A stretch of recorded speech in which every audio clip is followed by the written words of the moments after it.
Dirjen Pengawas Sumber Daya Kelautan dan Perikanan tinjau pagar laut di Tarumajaya. Pencarian 5 korban terjebak dalam kebakaran glodok.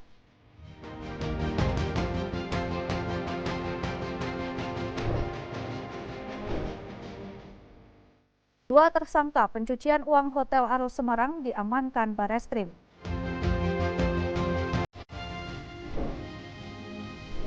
Halo, selamat malam pemirsa setia Berita Nasional TV. Senang sekali Berita Nasional Malam kembali hadir menyapa Anda. Selain 3 berita utama tadi, akan ada informasi lainnya dari dunia politik, ekonomi, hingga isu sosial yang sedang hangat diperbincangkan. Sama saya, Ajeng Tiara.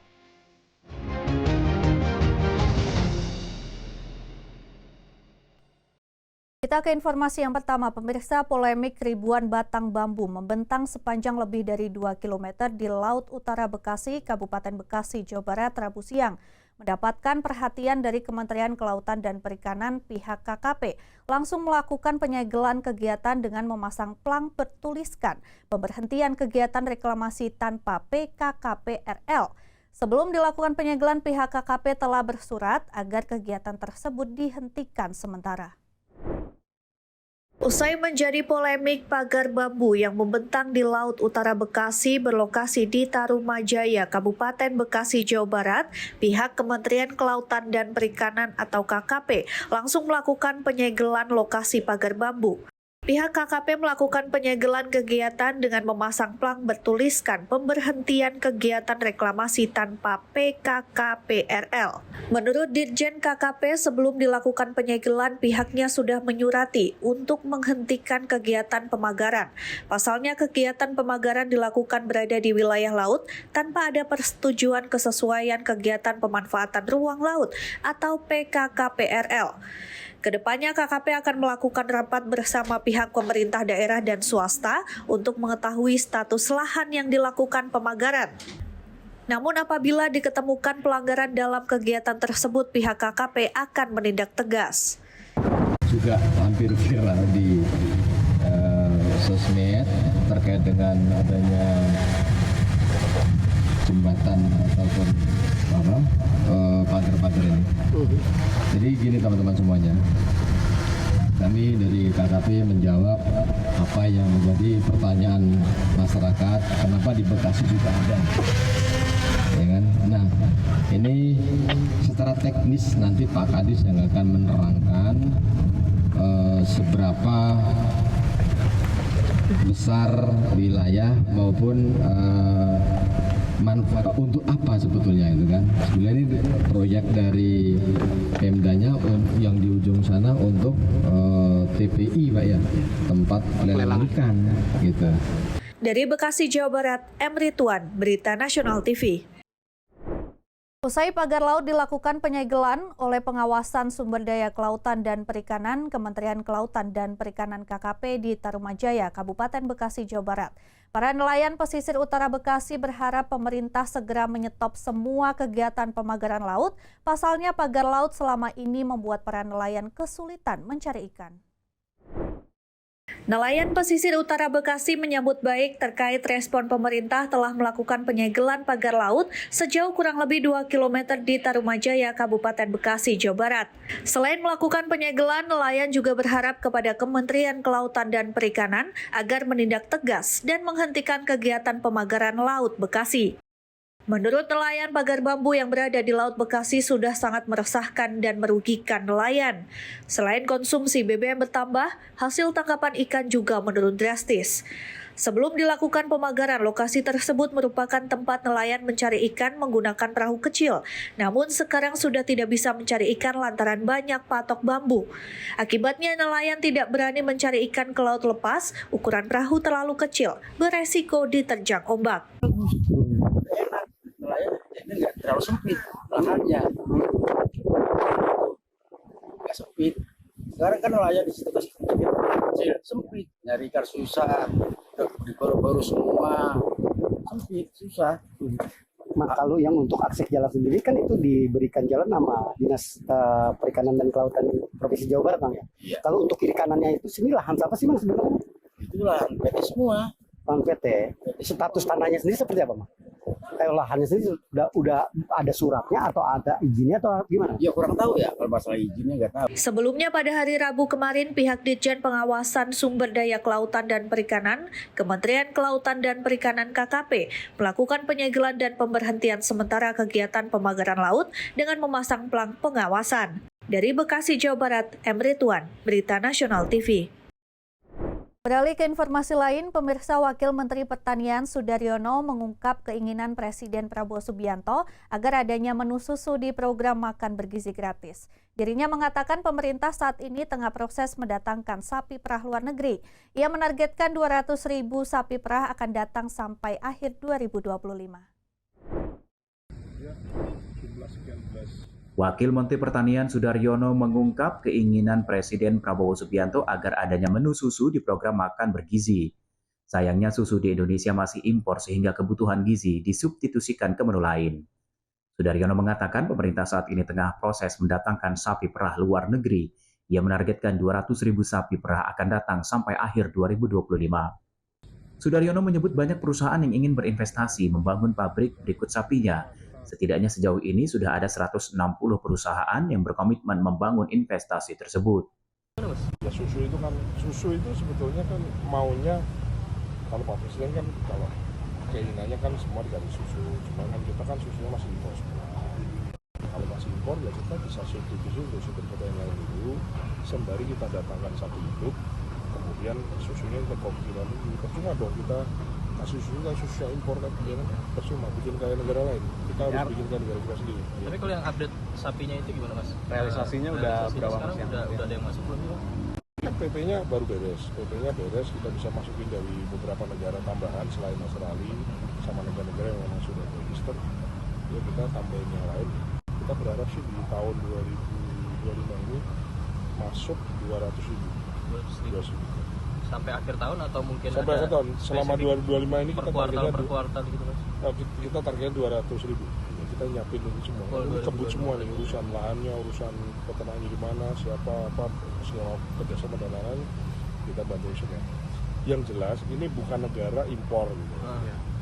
Tapi ini orang berinvestasi, orang kan boleh dong bikin pabrik apa di Indonesia bisa. Ini bikin. Galuh Anggara, Berita Nasional TV. Ya pemirsa, Wakil Ketua DPR RI Sufmi Dasko Ahmad menyebut DPR akan terus mendorong pemerintah untuk meminta tambahan biaya kuota khusus lansia. Selain itu, ia meminta pemerintah segera buat persiapan keberangkatan segera dilaksanakan. Wakil Ketua DPR RI Koordinator Bidang Politik dan Keamanan Sufmi Dasko Ahmad memimpin rapat koordinasi dengan Komisi 8 DPR terkait persiapan penyelenggaraan ibadah haji tahun 1446 Hijriah atau 2025 di Gedung Nusantara II, Senayan, Jakarta. Agenda utama rapat terkait persiapan pelaksanaan tim pengawas haji DPR RI serta isu aktual terkait penyelenggaraan haji.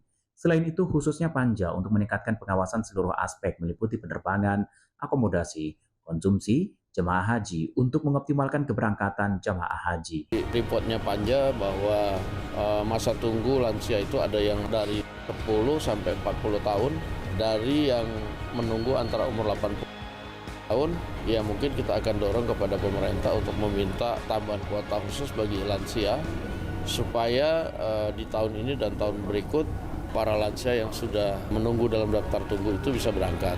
Dan kemudian tadi juga sudah disampaikan oleh teman-teman panitia Panja itu bahwa ada beberapa hal penyebab daftar tunggu lansia, terutama di masa lalu itu boleh kemudian melakukan DP yang ringan sehingga kemudian masa tunggunya.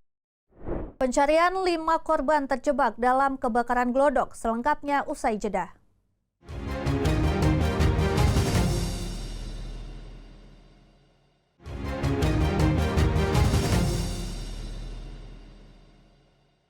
Terima kasih Anda masih menyaksikan Berita Nasional Malam. Pemirsa, Dinas Penanggulangan Kebakaran dan Penyelamatan Gulkarmat, Jakarta Barat terus melakukan pencarian terhadap 5 orang yang diduga terjebak dalam kebakaran di Glodok Plaza, Jakarta Barat hingga Kamis, 16 Januari 2025.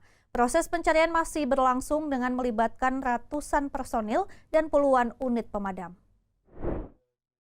Kasih Operasi Sudin Pemadam Kebakaran dan Penyelamatan Jakarta Barat Syarifuddin menyampaikan bahwa jumlah korban yang dilaporkan hilang berdasarkan laporan posko sebanyak 5 orang. Kalau yang 9 berhasil diselamatkan. Untuk korban 5 korban itu bisa dijelaskan lagi Pak yang masih dicari? Iya, untuk identitas namanya kita ada daftar namanya, nanti Mbak silakan untuk daftar namanya, lapornya. Kemudian yang untuk 9 korban yang kita bukan korban ya, yang terjebak yang berhasil kita evakuasi juga ada nama-namanya 9 orang. Kemudian kita ada dokumen foto videonya juga, kita selamatkan 9. Kemudian baru jam 3 pagi ada laporan 1. Kemudian baru tadi siang nih ini temannya yang lapor, entah pekerja atau ini ada 4 orang yang belum kembali. Jadi totalnya 5 ya Pak ya? Total 5. Tim rescue terus melakukan penyisiran di dalam gedung yang kondisinya masih berasap tebal. Menurut Syarifuddin, proses pencarian ini cukup menantang mengingat luasnya area gedung dan tingginya tingkat kerusakan akibat kebakaran yang melanda. Selain upaya pencarian korban, pihaknya juga masih melakukan proses pendinginan di area yang terbakar untuk mencegah api kembali menyala. Sebanyak 230 personil pemadam kebakaran dengan dukungan 45 unit armada telah dikerahkan untuk memastikan situasi terkendali. Kebakaran yang terjadi Rabu malam pada 15 Januari 2025 ini menghanguskan sebagian besar area di Glodok Plaza yang dikenal sebagai salah satu pusat perdagangan elektronik dan peralatan rumah tangga di Jakarta Barat. Penyebab kebakaran hingga saat ini masih dalam penyelidikan pihak berwenang. Pihak Gulkarmat Jakarta Barat juga mendirikan posko darurat di lokasi untuk menerima laporan dari keluarga yang kehilangan anggota keluarganya.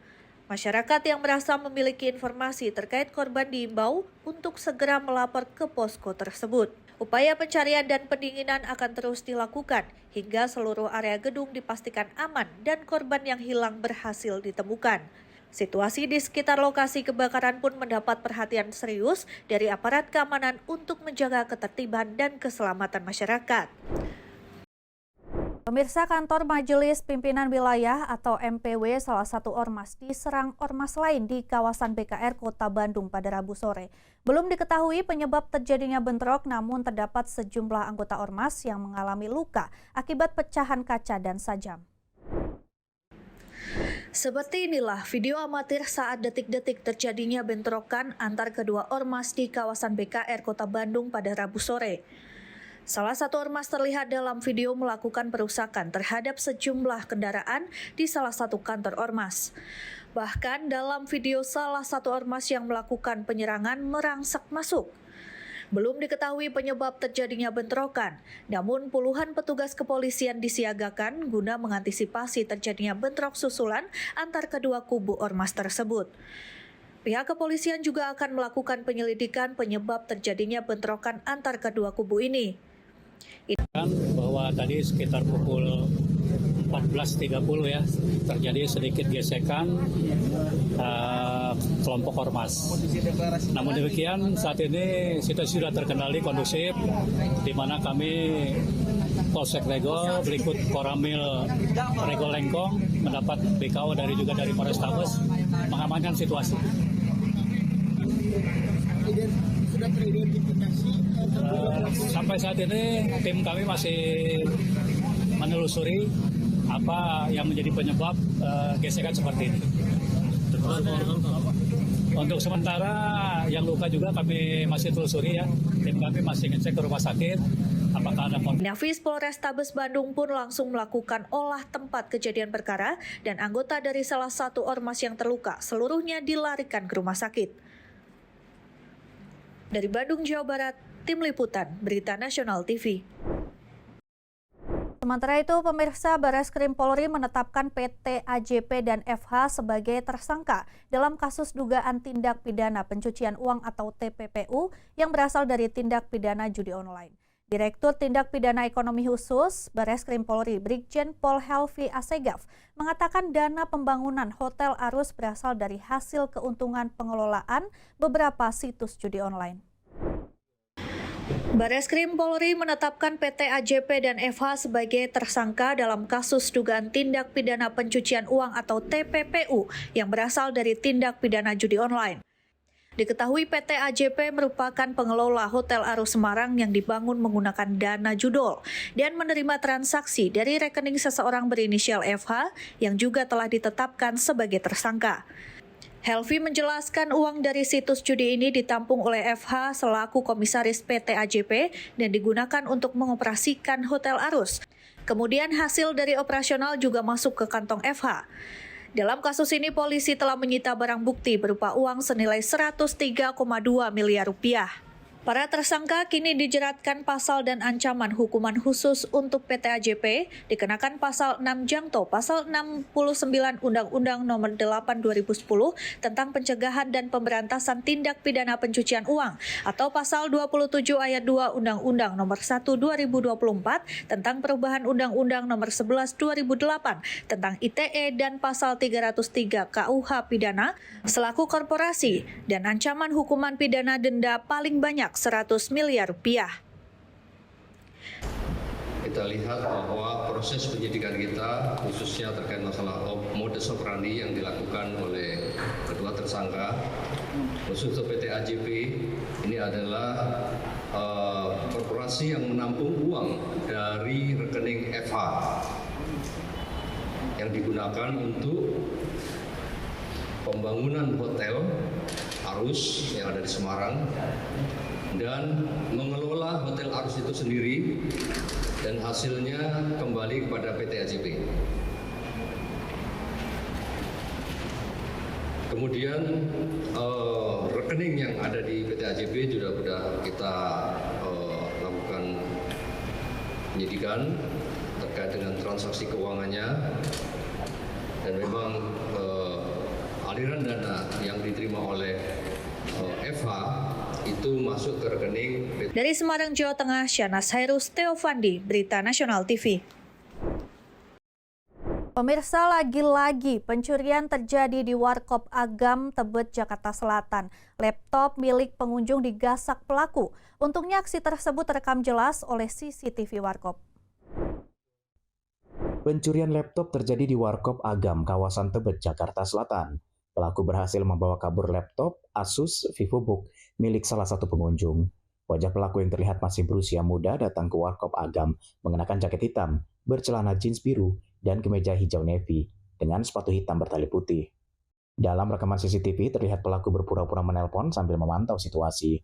Setelah melepas jaket dan memastikan kondisi aman, ia dengan cepat mengambil laptop yang diletakkan di kursi belakang pemiliknya. Rekaman CCTV menunjukkan wajah pelaku dengan sangat jelas. Masyarakat yang mengenali pelaku dihimbau segera melapor ke pihak berwenang untuk membantu proses identifikasi dan penangkapan. Tim Liputan Berita Nasional TV. Pekan kedua pada awal tahun 2025, harga cabai rawit di Kabupaten Sragen, Jawa Tengah masih sangat tinggi, menyentuh angka Rp100.000 per kilogram. Tingginya harga cabai rawit di pasar ini membuat omset pengusaha kuliner menurun. Dalam kurun waktu 2 pekan terakhir, harga komoditas cabai rawit di pasar tradisional di Sragen, Jawa Tengah, mengalami kenaikan harga yang signifikan. Di pasar Bundar Sragen, harga cabai rawit merah, cabai rawit besar, dan cabai rawit hijau kian mahal setiap harinya. Cabai rawit merah dari harga Rp80.000 per kilogram, kini naik mencapai angka Rp100.000 per kilogramnya. Sedangkan cabai rawit hijau, yang sebelumnya hanya Rp20.000, kini pedagang harus menjual dengan harga Rp55.000 per kilogramnya. Kenaikan harga cabai ini dikarenakan stok barang dari petani menipis karena di beberapa daerah lahan petani gagal panen karena terkena banjir.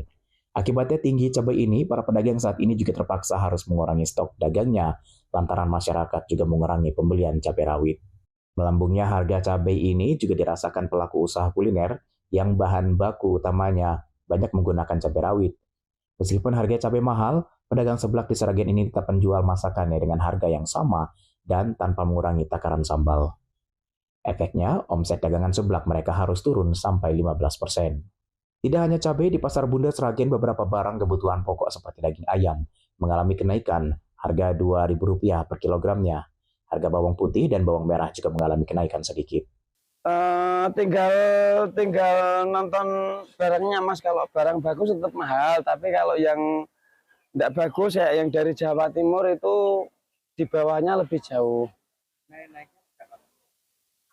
mulai mau tahun baru, Mas.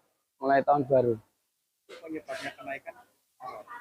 Enggak, kemarin kan ada banjir itu dari Jawa Timur itu sekitar Gunung Semeru itu. Jadi lahan yang di sana itu kan pada mati. Akhirnya terus pasokan dari petani itu berkurang. Pemirsa, informasi berita lainnya akan kami sajikan usai jeda berikut ini. Tetaplah bersama kami di Berita Nasional Malam.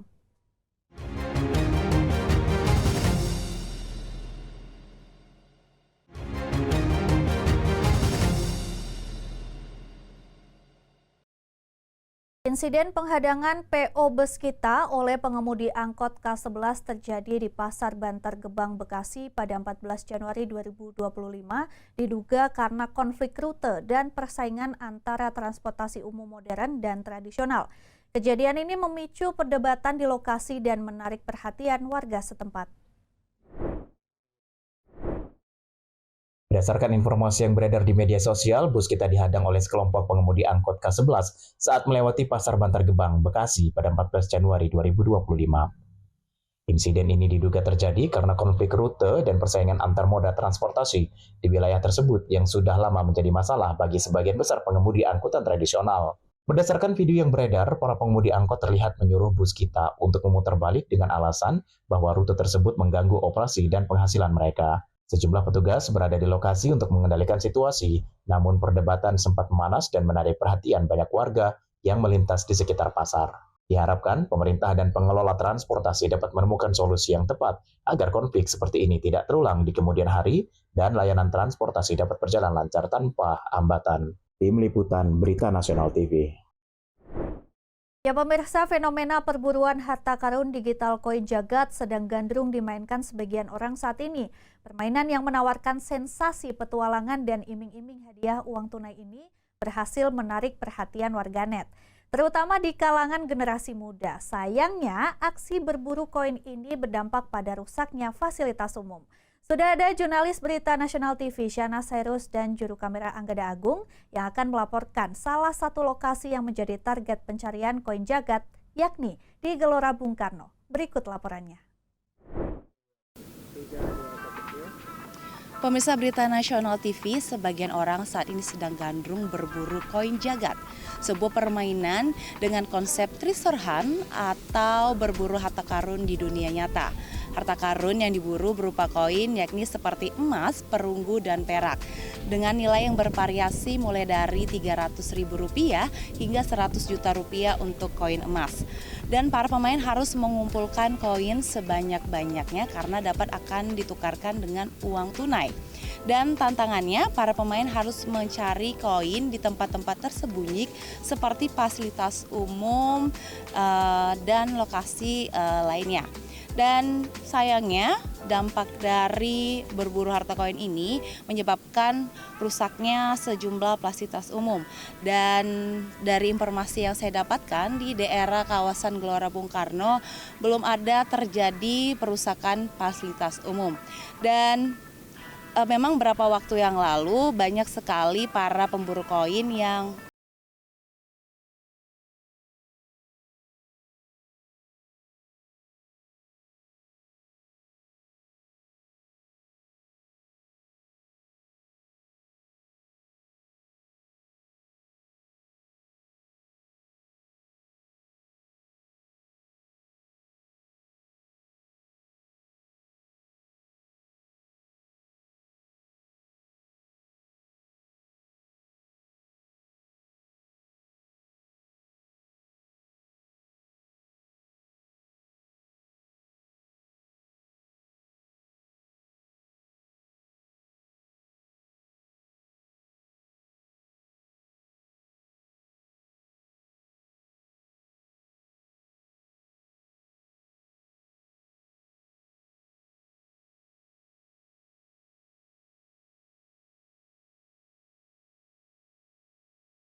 Ya, pemirsa Berita Nasional TV, tadi saya sudah mencoba mencari koin jagat di daerah kawasan Gelora Bung Karno.